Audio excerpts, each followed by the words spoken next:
قال تبارك وتعالى في شأنه أعوذ بالله من الشيطان الرجيم بسم الله الرحمن الرحيم إن الله وملائكته يصلون على النبي يا أيها الذين آمنوا صلوا عليه وسلموا تسليما اللهم صل على شفيعنا حبيبنا كريمنا نبينا وأصحابه وبارك وسلم كما تحب وترضى عزیزان من دوستوں،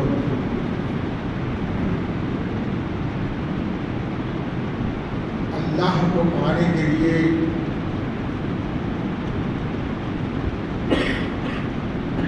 اللہ والوں نے ایک راستہ طے کیا ہے، جس راستے کا نام سلوک اور تصوف کا نام تصوف ہے۔ سلوک کے معنی ہے سمجھنا، یعنی کہ چلنا، راستہ کہاں تک؟ اللہ تک پہنچانے کا راستہ وہ سلوک۔ اس کے 3 حصے ہیں، اس کے لیے مجاہدے کی ضرورت ہے، اور یہ مجاہدہ 3 حصوں میں تقسیم کر کے ذکر کیا جا رہا ہے۔ ایسے ہی اللہ کو ہر آدمی نہیں پا سکتا، اس کے لیے ایک مخصوص راستہ ہے۔ صحابہ اکرام رضوان اللہ تعالیٰ علیہم اجمعین حضور اقدس صلی اللہ علیہ وسلم کے صحبت میں رہ کر براہ راست تزکیہ حاصل کیا، لیکن اب حضور صلی اللہ علیہ وسلم کی دوری کی وجہ سے کئی محنتوں کی ضرورت ہے، اور یہ راستے کے 3 جز ہیں۔ ایک ہے تزکیہ نفس۔ کیا ہے؟ تزکیہ نفس، نفس کو پاک جو ہے کنٹرول میں رکھنا، سدھارنا۔ تزکیہ کا مطلب ہے سدھارنا۔ دوسرا ہے تزکیہ قلب، قلب یعنی دل کو پاک کرنا، تصفیہ کرنا، صفائی، دل کی صفائی۔ اس لیے کہ اللہ تبارک و تعالی بندے کے اندر لطیفہ قلب کے اندر سمو جاتا ہے۔ لطیفہ قلب اس کو کہتے ہیں جو آنکھوں کو نظر نہیں آتا۔ لطیف ہمارے جو آنکھوں کو نظر نہیں آتا، جس کو انگلش میں کہتے ہیں سبٹل ہارٹ۔ یہ گوشت کا جو ٹکڑا ہے دل کا، اس کے اندر بائیں طرف نیچے کے حصے میں ایک نقطہ ہے جس کو لطیفہ قلب کہتے ہیں۔ اس لطیفہ قلب کے اندر اللہ سمو جاتا ہے۔ دیکھنے میں ایک نقطہ ہے، لیکن پورا عالم اس کے اندر سمو جاتا ہے، پھر بھی جگہ رہتی ہے۔ اس لیے کہ اللہ کو سمونے کی طاقت ہے اس میں۔ اللہ کو ہر چیز پر چھایا ہوا اللہ کا نور، جب اللہ کو سمو لیتا ہے تو پورے کائنات کا سمو ہونا کوئی بڑی بات نہیں۔ تو اللہ کو سمونے کی جو جگہ ہے وہ مومن بندے کا قلب ہے۔ قلب سے مراد ایک گوشت کا ٹکڑا نہیں، بلکہ اس کے اندر ایک لطیف مقام ہے جس کو لطیفہ قلب کہتے ہیں۔ اس کا تصفیہ، صفائی دوسرا مرحلہ ہے۔ تیسرا مرحلہ ہے تجلیہ روح، روح کو متجلی بنانا، روح کو تجلی والا بنانا ہے کام۔ یہ تیسرا حصہ ہے۔ 3 جز کی محنت جو ہے وہ سلوک کہلاتا ہے، اللہ کو پانے کا راستہ ہے۔ خالص نماز سے اللہ کو پا نہیں سکتے، اس لیے کہ وہ نماز ہم نہیں پڑھ رہے ہیں جس سے اللہ سامنے نظر آئے۔ یقیناً لاکھوں میں کوئی ایک ہوگا ایسا، لاکھوں میں کیا کروڑوں میں ایک رہے گا۔ اللہ تو نظر نہیں آتا سامنے، اللہ کے سوا جو کچھ بھی ہے وہ سب نظر آتا ہے، لیکن ہمارا مقصد تو آنا ہے۔ اور نماز کا مقصد کیا ہے؟ وہ نماز نہیں ہے جو بغیر حضوری قلب کے پڑھی جائے۔ حضوری قلب، حضوری قلب کس کو کہتے ہیں؟ آمنے سامنے ہوتا پن۔ کیا بولتے ہیں؟ آمنے سامنے ہوتا پن۔ جیسا حضور اکرم صلی اللہ علیہ وسلم معراج میں اللہ کے حضوری میں پہنچے، آمنے سامنے، کوئی دوسرا حائل نہیں، ایسے آمنے سامنے ہونے والی نماز یعنی اللہ کے سامنے ہونا ہے۔ خالص الفاظ بولتے ہیں کہ اللہ سامنے ہے، میں تیری طرف متوجہ ہوں، لیکن وہ نظر آئے دل کی آنکھوں سے۔ ظاہری آنکھ سے تو اللہ نظر نہیں آتا، بلکہ باطن کی آنکھ سے اللہ نظر آتا ہے۔ جو اللہ کو دیکھتے ہیں باطن کی نگاہوں سے، اللہ کے انوار و تجلیات کا مشاہدہ کرتے ہیں، وہ اللہ والے۔ بعض غلط پیر جو ہے یہ تعلیم دیتے ہیں کہ تو اللہ کو نہیں دیکھتا بلکہ پیر کا تصور کر لے، پیر کا تصور کر لے۔ یہ تو کھلا ہوا شرک، کھلا ہوا شرک ہے، گمراہی ہے۔ ایسی تعلیم کو نہ لے میں، اگر وہ عقیدے پر جم گیا تو وہ جہنمی بنے گا۔ پیر کو دیکھنا، اللہ کو دیکھنا سمجھنے والا جہنم میں جائے گا۔ یہ غلط عقیدہ ہے، بلکہ اللہ کے انوار و تجلیات کا مشاہدہ، اللہ کے انوار و تجلیات کا مشاہدہ ہو رہا ہے حقیقت میں۔ ایسے تعلیمات آج دے کر لوگوں کو گمراہ کرتے ہیں پیری مریدی کے نام سے۔ ایسے پیروں سے چوکنا رہنا، یہ اپنے ایمان پر ڈاکہ ڈالتے ہیں، ایمان پر ڈاکہ ڈالتے ہیں، تو ایسے لوگوں سے دور رہنا۔ اب رہی بات تزکیہ قلب، یعنی دل کی صفائی ہو، دل کیسا آئینہ سائقل ہو جائے، یعنی کہ پاک صاف ہو جائے، تو اللہ اس میں، اللہ کے انوار و تجلیات اس میں ریفلیکٹ ہوتے ہیں۔ کیا ہے؟ کیا ہے؟ ریفلیکٹ ہوتے ہیں، یعنی کہ جو تجلی آئینہ، صاف آئینہ ہے، اس پر پڑے تو وہ ریفلیکٹ ہوتی ہے۔ اگر صاف آئینہ نہیں تو ریفلیکشن نہیں ہوتا۔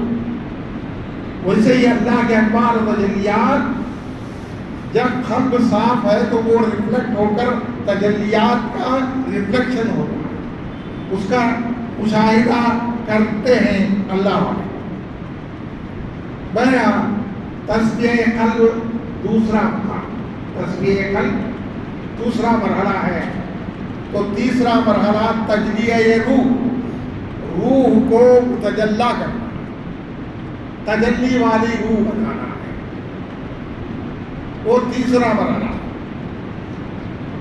ہم جو ہے تزکیہ نفس ہی نہیں کرتے۔ اللہ کے رسول صلی اللہ علیہ وسلم کو بھیجا گیا تو 3 کام کے بارے میں تذکرہ ہے اللہ نے قرآن میں کیا۔ جہاں یزکی، بھیجے گئے آپ یزکی، جن لوگوں کا تزکیہ کرے، یعلمہم الکتاب، اور کتاب یعنی کہ قرآن کو پڑھائیں، علم دے، والحکمہ، حکمہ کا مطلب ہے معرفت، اللہ کی پہچان۔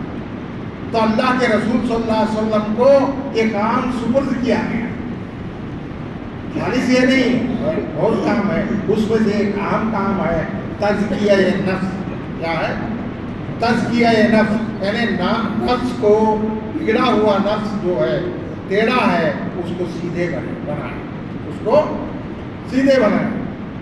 تو کیسے بنائیں؟ تو اس کے لیے پیران اعظام جو ہے محنت لیتے ہیں۔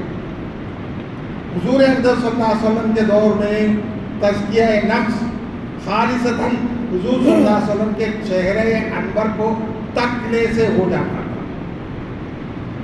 خالص حضور صلی اللہ علیہ وسلم کو دیکھے سامنے بیٹھ کر تو وہ کرنیں جو آپ صلی اللہ علیہ وسلم کے چہرے پر ہیں، اللہ کے انوار و تجلیات ہیں، وہ پڑھ کر سامنے والے کے دل کو صاف کر دیتے ہیں اور نفس کو صاف کر دیتے ہیں۔ کوئی محنت کرنے کی ضرورت نہیں، کوئی محنت کرنے کی ضرورت نہیں، تو وہ تزکیہ ہو جاتا تھا۔ آج یہاں تک کہ حضور اقدس صلی اللہ علیہ وسلم کی بشارت کے لیے کئی محنتیں کرنا، زمان اور مکان کی دوریاں ہیں، دور ہے، اور زمانہ بھی 15 سال کے قریب 1500 سال کے قریب ہو گیا، تو یہ دوری ہے، یہ دوری کو مٹا کر اللہ کے رسول صلی اللہ علیہ وسلم کو دیکھنا، ایسے خوابوں میں دیکھنا۔ بعض مشائخین جو ہے وظائف دیتے ہیں کہ یہ کرو، تو حضور صلی اللہ علیہ وسلم کا دیدار ہوگا، حضور صلی اللہ علیہ وسلم کا دیدار ہوگا، یہ وظیفہ کرو، یہ محنت کرو۔ لیکن میرے نظریے کے مطابق یہ پڑھنا بجا ہے، میں بھی کیا ہوں، میرے پیر نے بھی دیا ہے، لیکن ایک سمجھ میں آتی ہے بات کہ حضور اقدس صلی اللہ علیہ وسلم کو ایک عمل کے ذریعے سے سکڑنا یہ اچھی بات ہے۔ خود آ جائے حضور صلی اللہ علیہ وسلم خود آ جائے تو وہ مقبول ہے، وہ مقبول ہے۔ کسی کے بھی خواب میں آ سکتے ہیں حضور صلی اللہ علیہ وسلم، جس کے خواب میں آئے اس کی زندگی سدھر گئی، اس کی زندگی سدھر گئی۔ میر عثمان علی خان کے وزیر محبوب علی خان بہت بڑے شرابی تھے، بہت بڑے شرابی تھے، فرانس سے شراب آتی تھی ان کو فلائٹ، حیدرآباد کے وزیر تھے۔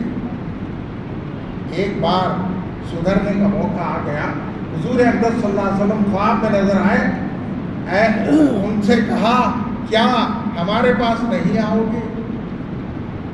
بھڑک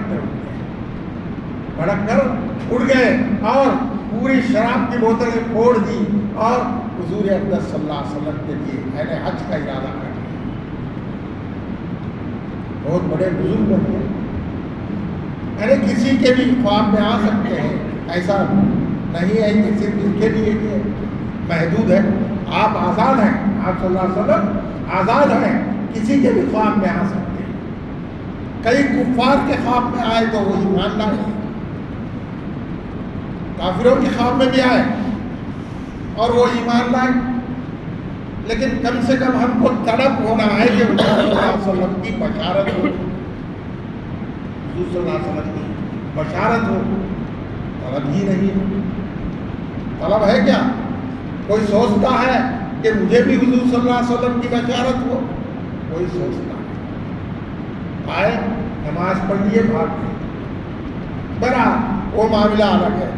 ہم کر رہے ہیں اس کے لیے کہ ایک تزکیہ نفس ہے، نفس کو سدھارنا، سیدھے راستے پر رکھنا ہے۔ قرآن میں 3 نفسوں کا ذکر ہے، قرآن میں 3 نفسوں کا ذکر ہے، نفس امارہ بالسوء، نفس لوامہ اور نفس مطمئنہ۔ نفس امارہ وہ نفس ہے جو ہمیشہ برائی کی طرف لے جاتا ہے، ہمیشہ برائی کی طرف لے جاتا ہے۔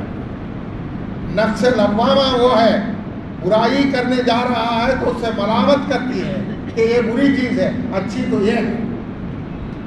اب اس کے اختیار میں ہے کہ برائی کو اختیار کرے، اچھائی کو اختیار کرے۔ یہ دوسرا درجہ ہے۔ تیسرا درجہ اور اونچا ہے نفس مطمئنہ۔ یہ نفس مطمئنہ اللہ کو راضی کیا ہوا نفس ہے کہ اس کو جنت میں اللہ خود بلاتا ہے، آ جا۔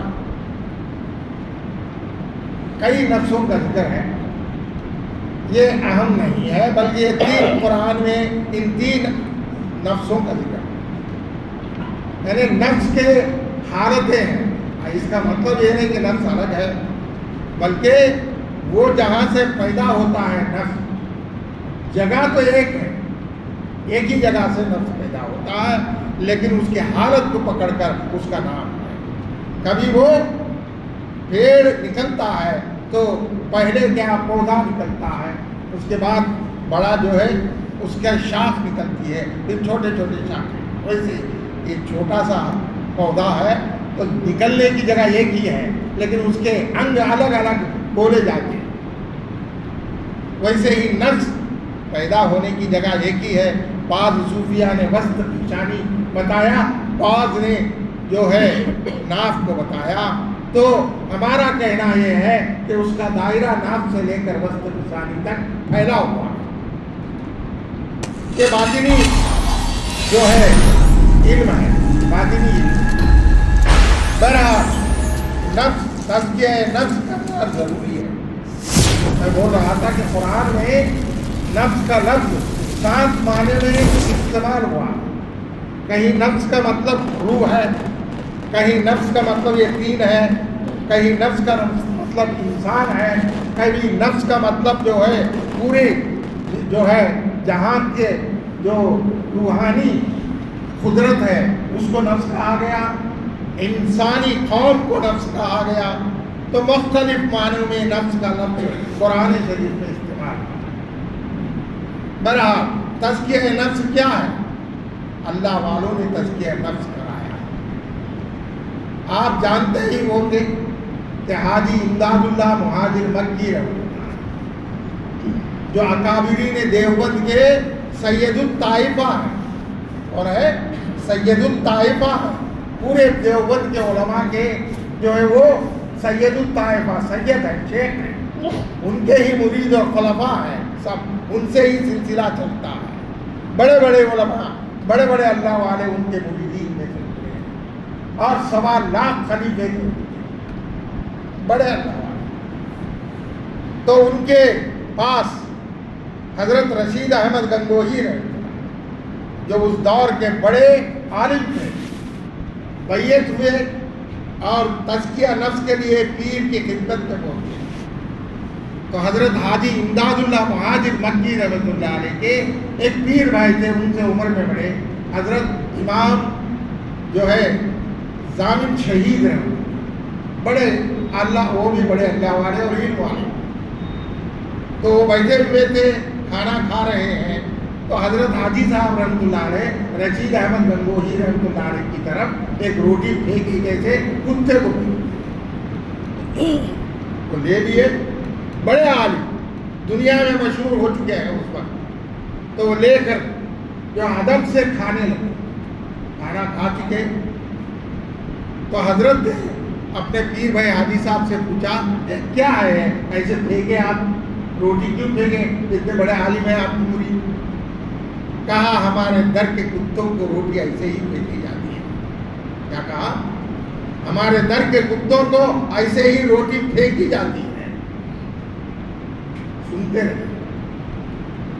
نماز مجلس کے بعد، یعنی کھانے کی مجلس کے بعد حضرت ضامن شہید رحمۃ اللہ علیہ نے پوچھا رشید احمد گنگوہی رحمۃ اللہ علیہ سے، کیا تمہارے دل کو کوئی چوٹ لگی ہے؟ کیا تمہارے دل کو کوئی چوٹ لگی ہے تمہارے پیر کے کہنے سے؟ کہا حضور کم سے کم اپنے در کا کتا تو کہا، وہی بلا ہے، اگر کچھ بھی نہیں کہتے تو کیا بلا؟ یہ تزکیہ نفس ہے۔ آج کوئی پیر کسی عالم اس کے مرید کو کچھ بولے تو آئے گا ہی نہیں۔ تزکیہ نفس کے لیے، یعنی کہ اس کو سدھارنے کے لیے حضرت نے یہ کہا۔ ایک بزرگ ہے حضرت ابو سعید گنگوہی رحمۃ اللہ، اور ہے حضرت ابو سعید گنگوہی رحمۃ اللہ علیہ، جو ابو قدوس گنگوہی رحمۃ اللہ علیہ کے پوتے ہیں، آج سے 400 سال کے آگے کے بزرگ ہیں۔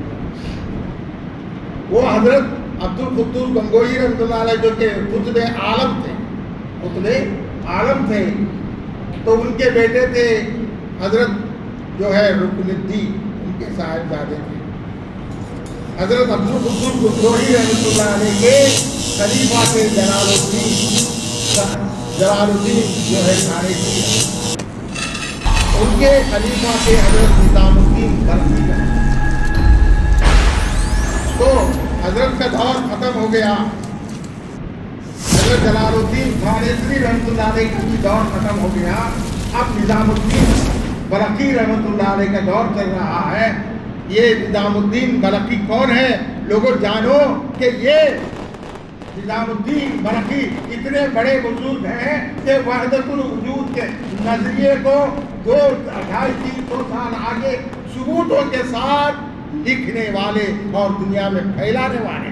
ان کا نام تک آپ کے دور کے علماء کو معلوم ہے. اگر وحدت الوجود کے نظریہ کا تذکرہ ہو تو نظام الدین بلخی رحمۃ اللہ علیہ کے تذکرے کے بغیر وہ کامل نہیں ہوتا. اتنے بڑے علماء. تو حضرت عبدالقدوس گنگوہی رحمۃ اللہ علیہ کے پوتے تھے, جوان ہو چکے. تو حضرت کے یعنی حضرت ابو سعید گنگوہی رحمۃ اللہ علیہ کی جو ہے دادی زندہ تھی. بولی بیٹا تمہارے دادا کی امانت نظام الدین بلخی کے پاس ہے, سنو اور خلافت جاؤ ان کے پاس جا کر تمہارے دادا کی نعمت کو حاصل کر دینا. تو شاہانہ ٹھاٹ باٹ نواب تھے, گئے وہاں. تو حضرت نظام الدین اولیاء رحمۃ اللہ, حضرت نظام الدین بلخی رحمۃ اللہ علیہ ان کو بٹھائے, پوچھے ایک میز پر بٹھائے, مہمان نوازی کی, اس لیے کہ اپنے دادا پیر کا پوتا آیا. عزت احترام کے ساتھ کیا, مہمان نوازی کی. 3 دن تک مہمان نوازی کی مدت ہے. تو 3 دن کے بعد بولے کہ بیٹا کیوں آئے صاحبزادے, کیوں آئے؟ تو میری دادی نے بھیجا ہے کہ آپ کے پاس تزکیہ کر کے سلسلے کی نعمت حاصل کر کے لائے. اچھا تو اٹھو, اب تک عزت اوپر یہ نیچے یہ, اٹھو بولو نیچے بیٹھ, اوپر بیٹھے. دادا کے خلیفہ کے خلیفہ ہیں. اچھا تو بیعت کر کے مجاہدہ کرنا چاہتے ہو؟ ہاں. تو بیعت کر کے بولے کہ آج سے تمہارا کام, جو مہمان آتے ہیں پاخانے کے پاس پانی ڈالنا تمہارا کام. کیا بولے؟ پاخانے کے پاس پانی ڈالنا. اب تو یہ نواب زادے کی حیثیت تھی, پاخانے کے پاس پانی ڈالنا, لیکن حکم ہے کھڑے ہو کے پانی ڈالتے تھے. جو اس وقت میں پاخانہ صاف کرنے والے بھنگن آتی تھی, تو بھنگن سے حضرت نے کہا جاتے جاتے اس کو ٹکر مارے. ایک بار حضرت دیکھ رہے ہیں ایک بھنگن ہے, بولے اگر یہ گنگو ہوتا تو تیرا حصہ میں دیکھتا. کچھ مدت گزری, پھر بولے کہا پھر ٹکر ماری تو غصے میں دیکھے کچھ بولے نہیں. پھر تھوڑا دور گزر گیا, اس کے بعد بولے کہ اب ٹکر مار کے پاخانہ اس کے اوپر ڈال دیں. تو پاخانہ ڈال دیا. اب تھیوری بدل چکی تھی, بولنے لگے کہ اماں میں تیرے راستے میں آیا, چلو میں صاف کرتا پانی سے تمہارے کپڑے گرتے سو. تو یہ حالت دیکھا حضرت نظام الدین بلخی رحمۃ اللہ علیہ نے فوراً بلایا, جاؤ غسل کر کے آؤ. اور ان کو نعمت دینے لگے اور شکار کے لیے نکلے. شکاری کتوں کو حضرت ابو سعید گنگوہی رحمۃ اللہ علیہ کے ہاتھ میں دیے. یہ تو کمزور تھے, وہ بالکل طاقت تھے. شکار گزار رہے, جیسا شکار نظر آیا تو بولے کہ کتوں کو سنبھالو. کتے سنبھلتے نہیں, ان سے ہو سکانے نیچے گر گئے اور وہ راستی مضبوطی سے پکڑے. تو کتے جو ہے شکار نظر آتے ہی شکار کی طرف دوڑنے لگے, ان کو گھسیٹ کر کے لے گئے. یہ پورے زخم ہو گئے. فوراً حضرت عبدالقدوس گنگوہی رحمۃ اللہ علیہ کی روحانی موجود ہوئی, بولی کہ نظام الدین ہم نے تو تمہارے ساتھ ایسا برتاؤ نہیں کیا اور ایسی محنت نہیں کی. کہا حضور آپ کا دور الگ ہے, یہ دور الگ ہے. اس کے بعد جو ہے ان کو لے گئے اور غسل کیا اور ہاتھ پھیرا تو زخم پورے غائب ہوئے، خلافت دے کر گئے۔ یہ تزکیہ نفس ہے، یہ تزکیہ نفس ہے۔ کون پیر کراتا ہے آج؟ نہیں، تزکیہ نفس نے نفس کو بڑا کرنے، موٹا بنانے کے لیے جو کرنا ہے وہ سب کرتے ہیں۔ مریدوں کو جو ہے شیطان بنا رہے ہیں۔ یہ تزکیہ نفس ہے، اس کو عمل میں لانا ہے۔ حضرت جہانیان جہاں گشت رحمت اللہ ہے، بڑے اللہ والے، بہت بڑے اللہ والے گزرے ہیں۔ سہروردیہ سلسلے کے ان کے نانا جو تھے کبیر، حضرت شاہ کبیر، بہت بڑے اللہ والے تھے باپ، اور ان کے پاس بھی تربیت حاصل کی اور ان کے نانا کے پاس بھی حاصل کی۔ نانا نے دیکھا کہ ان کو تربیت کر رہے ہیں، یہ بھی اچھے خاندان ہیں۔ کون؟ حضرت مخدوم جہان نظام الدین اولیاء رحمۃ اللہ علیہ کے سلسلے سے بھی ان کی جان۔ میں اس لیے ان اللہ والوں کا تذکرہ کرتا ہوں کہ یاد رکھو کہ پیران نظام کا راستہ خالص کھانے پینے سے نہیں آتا، خالص کھانے پینے سے نہیں آتا، معرفت بولنے سے نہیں آتا کہ یہ محنت لگائے اور اللہ کو پانے کی کوشش کرے۔ تو حضرت مخدوم جہانیان جہاں گشت رحمۃ اللہ علیہ مجاہدہ کر رہے ہیں نانا کے پاس۔ حضرت نے کہا حضرت بیمار ہیں، کھاٹ کے اوپر ہیں، کہا کہ پہاڑ کے اوپر ایک بزرگ ہے، ان کے پاس جاؤ اور ان سے ایک پیالی پانی مانگو، اگر جب پانی دے تو پیالے کو پھوڑ دو مٹی کا برتن، پھر پوچھو کہ وہ پھوٹ گیا ہے تو دوسرا مانگو، تیسرا مانگو، ایسے پھوڑتے جاؤ کہ وہ جو ہے لاچار ہو جائے، وہ عاجز ہو جائے، تم کو پانی دینے کے لیے ان کے پاس کوئی بھی برتن نہ ہو۔ تو ایسے ہی حکم کی تعمیل کی، مار دی، روڈ نیچے مارے، گر گیا حضرت، وہ برتن تو پھوٹ گیا مٹی کا، اور ایک یہ وہ بھی پھوڑ دیے، ایسے پورے ہو گئے کہ بولے کہ اب میرے پاس نہیں ہے، میں نیچے جا کر برتن لاتا ہوں، پانی دیتا ہوں، آپ مجھے ایک پیالی پانی نہیں دے سکتے، بول کے دھور سے مارنا شروع کر دیے، جیسا نانا نے کہا۔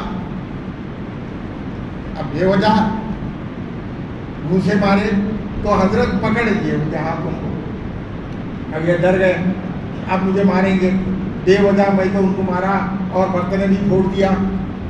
کہا حضرت کیوں آپ مجھے پکڑے ہیں؟ کہا بیٹا اس لیے کہ میں بوسیدہ ہو چکا، میرے ہڈیاں ہیں، گوشت نہیں، تو نرم ہے اور گوشت والا جسم ہے، کہیں میرے ہڈیوں کے وجہ سے تیرے ہاتھ میں چوٹ آئی ہوگی، اس لیے میں تکلیف کو دور کرنے کے لیے دبا رہا ہوں۔ ان کی کایا پلٹ گئی، تزکیہ نفس کیا ہے معلوم ہو گیا، آنکھوں میں آنسو جاری ہو گئے، آہستہ سے نانا کے پاس آئے، بولا کہ حضرت ایسا ہے، اچھا تو تزکیہ نفس کیا ہے سمجھ گیا، آدھا حصہ تیرا جو ہے سلوک کا طے ہو گیا، اب جاؤ اپنے پیر کے پاس جو کہ حضرت رکن الدین رکن عالم رحمۃ اللہ علیہ، جو صدر الدین عارف رحمۃ اللہ علیہ کے صاحبزادے اور شیخ زکریا ملتانی رحمۃ اللہ علیہ کے پوتے ہیں، ان کے پاس تمہاری نعمت ہے، جاؤ۔ وہاں گئے، 3 دن انتظار کیے، اس کے بعد حضور صلی اللہ علیہ وسلم نے شیخ زکریا صاحب رحمۃ اللہ علیہ سے کہا کہ جو ہے میرا عاشق آیا ہوا ہے، جاؤ ان کو لاؤ۔ وہ لائے، لانے کے بعد جو ہے بیعت نہیں کی، بولا کہ تمہارا پیر ابھی بڑا ہونا، اور حضرت رکن الدین رکن عالم رحمۃ اللہ علیہ جو بچے تھے، اب جو ہے مرید جو ہونے والے ہیں وہ تو عمر میں بڑے، یہ چھوٹے بچے، تو یہ 21 سال یا 14 سال کی عمر پانے کے بعد حضرت صدر الدین عارف رحمۃ اللہ علیہ نے ان کو خلافت دیا، اور اس وقت میں ان سے بیعت کی اور خلافت دی۔ یہ تزکیہ نفس۔ آج اگر کوئی پیر کی خدمت ایسے جو ہے ابھی پیر ہی نہیں بنا تو اس کی خدمت کرے گا کیا؟ آج پیر بولے تو ایک دیو ہائیکل کے جیسا تصور کیا جا رہا بیٹھ کر. پیر کیا بنا دیے؟ ایک دیو ہائیکل بنا دیے, بت بنا دیے. یہ غلط ہے, یہ غلط ہے. تزکیہ نفس جو نہیں کیا وہ کبھی معرفت کے راستے کو نہیں حاصل کر سکتا, معرفت کے راستے کو نہیں حاصل کر سکتا. تزکیہ نفس ضروری ہے, اس لیے کہ یہ حضور اقدس صلی اللہ علیہ وسلم کا کام ہے. لوگ مختلف جو ہے مختلف کام دیکھ کر بولتے ہیں کہ یہ حضور صلی اللہ علیہ وسلم کا کام ہے. اس سے اہم کام یہ ہے, تزکیہ نفس کا کام ہے. یہ نفس قابو میں آنا اتنا آسان نہیں, اتنا آسان نہیں, بہت مشکل کام, بہت مشکل کام ہے. تو تزکیہ نفس کراتے تھے اللہ والے اپنے مریدوں سے, اور ان کو اولیاء اللہ بنا دیتے. کیا ہے؟ اولیاء اللہ بنا دیتے. حضرت بابا فرید گنج شکر رحمۃ اللہ ایک بڑے اللہ والے گزرے تھے جو ہے چشتیہ سلسلے, وہ تزکیہ نفس کے لیے سیاحت کرنے لگے. کیا ہے؟ سیاحت کرنے لگے. سیاحت کا مطلب ہے کہ سب کچھ چھوڑ چھاڑ کر اللہ والوں سے ملاقات کرتے ہوئے اپنے نفس کو قابو میں لانے کی محنت کو سیاحت کہتے ہیں. یہ لازمی ہے, یہ لازمی ہے, خاص کر کے چشتیہ سلسلے. تو یہ جا رہے ہیں حضرت بابا فرید گنج شکر نیشاپور میں گئے. کہا نیشاپور میں گئے, پوچھے, وہاں درخواست کیے کہ یہاں کوئی اللہ والے ہیں. تو لوگوں نے بتایا کہ یہ پہاڑ کے اوپر ایک غار ہے, سونا ہے, اس کے اندر 40 سال سے ایک بزرگ محنت کرتے ہیں, تزکیہ نفس میں لگے ہوئے. تو وہاں پہنچے تو کیا دیکھتے ہیں کہ وہ بزرگ غار کے بالکل پہلو میں, یعنی کہ دروازے کے پاس کھڑے ہوئے ہیں, استغراقی عالم میں. کیا ہے؟ استغراقی عالم. استغراقی عالم کا مطلب ہے کہ ہمارے حواس و خواص جو ہے اللہ کے انوار و تجلیات میں ڈبو دینا. جب ہمارا جو ہے کوئی بھی خواہش نہیں رہتی, گم ہو جاتا ہے, تو اس حالت میں وہ بزرگ تھی. تو دیکھا کہ وہ کھڑے ہوئے ہیں ایک ٹانگ پر, ایک پیر کٹا ہوا ہے, ایک پیر کٹا ہوا ہے, بازو میں اڑانا ہے, اور وہ پیر کو کیڑے مکوڑے لگ رہے ہیں. یہ حیرت کے عالم میں ہے, استغراقی عالم میں ہے. وہیں بیٹھ گئے. 3 گھنٹوں کے بعد وہ آنکھ کھولے, بولے کہ السلام علیکم یا بابا فرید. کہا کہ حضرت آپ مجھے کیسے جانتے ہیں؟ پہلی بار تو میں دیکھ رہا ہوں آپ کو, آپ سے پہلی بار ملاقات کرتا ہوں, تو آپ مجھے کیسے جاننے لگے؟ کہا کہ تیری روح کو میری روح نے پہچان لیا, وہ عالم ارواح میں تجھے جانتی تھی. حضرت ایک درخواست ہے کہ یہ حالت کیا ہے, میرے سمجھ میں نہیں آئی. کہا کہ میں یہاں 40 سال سے محنت کر رہا, تزکیہ نفس کر رہا. کتنے؟ 40 سال سے. میں جنید بغدادی رحمۃ اللہ علیہ کی اولاد میں سے 40 سال سے. اور 3 رات پہلے ایک خواب ہوا مجھے. 3 رات پہلے ایک خواب ہوا جس میں ایک حسین پری پیکر آ کر مجھے ورغلانے لگی. تو میں آنکھ کھولا اور اس کی یاد تڑپانے لگی, تو میں توبہ کیا. رات دن بھر جو ہے توبہ کرتا رہا, اللہ سے معافی مانگتا.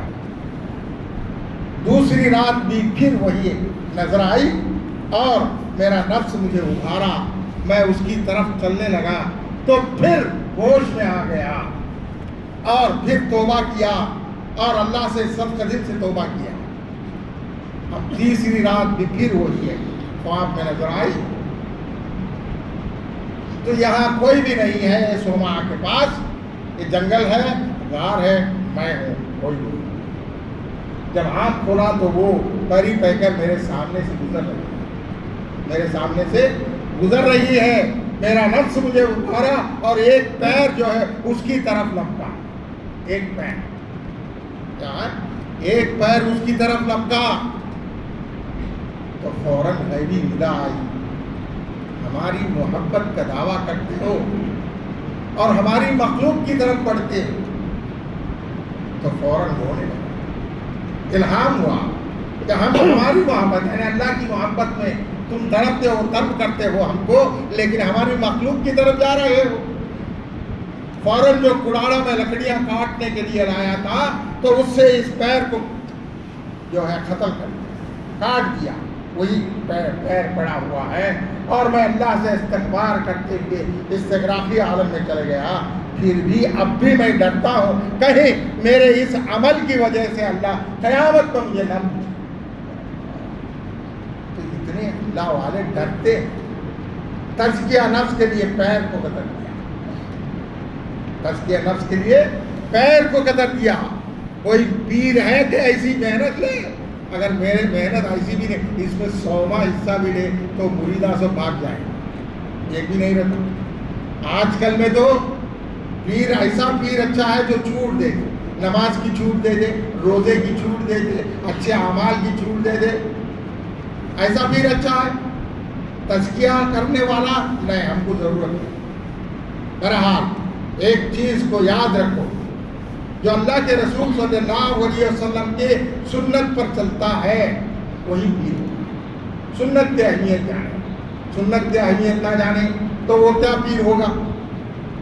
تو ہر ایک پیر کامل جو کہ اللہ والا بنا ہے وہ سنتوں پر عمل کر کے جو ہے سنتوں کو اپنی زندگی میں زندہ کر کے ولی اللہ بنتا ہے، ورنہ نہیں بن سکتا اپنی خواہشات کے مطابق عمل کرے۔ تو حضور اقدس صلی اللہ علیہ وسلم کے شریعت جو لائے ہوئی شریعت ہے اس کے ماتحت رہ کر حضور صلی اللہ علیہ وسلم کی اتباع کریں۔ اتنا ہی نہیں، حضور صلی اللہ علیہ وسلم سے بے انتہا محبت کریں۔ یہ کیسے؟ بے انتہا محبت کرے کہ حضور صلی اللہ علیہ وسلم خواب میں آ جائے۔ ایسی محبت کا تقاضا ہونا ہے، ورنہ وہ اللہ والا نہیں بنتا۔ پیری مریدی کس کا نام؟ مرید کیوں ہوتے ہیں؟ پیر کے پاس جا کر دولت بٹورنے، یہی نا مقصد؟ بیپار میں فائدہ ہو، یا بچے نہیں تو بچہ ہو جائے، بیٹے کی نوکری ہو، بیٹی کی شادی ہو، یہ ہرگز نہیں ہے۔ یہ دنیا کا مقصد ہے۔ مقصد پیر کے پاس جانے کا ہے اس دنیا میں اللہ کو پانے، اسے یقین ہو جائے کہ میں اللہ کو پا لیا۔ یہ مقصد ہونا ہے مرید ہونے کے لیے، ورنہ دنیا کو چاہنے کے لیے کیا تو وہ بیعت نہیں ہوگی بلکہ بیعت شیطان۔ اللہ تبارک و تعالی ہم سب کو حضور صلی اللہ علیہ وسلم کی سنتوں پر عمل کرنے کی توفیق عطا فرمائے۔ اقول قولی ھذا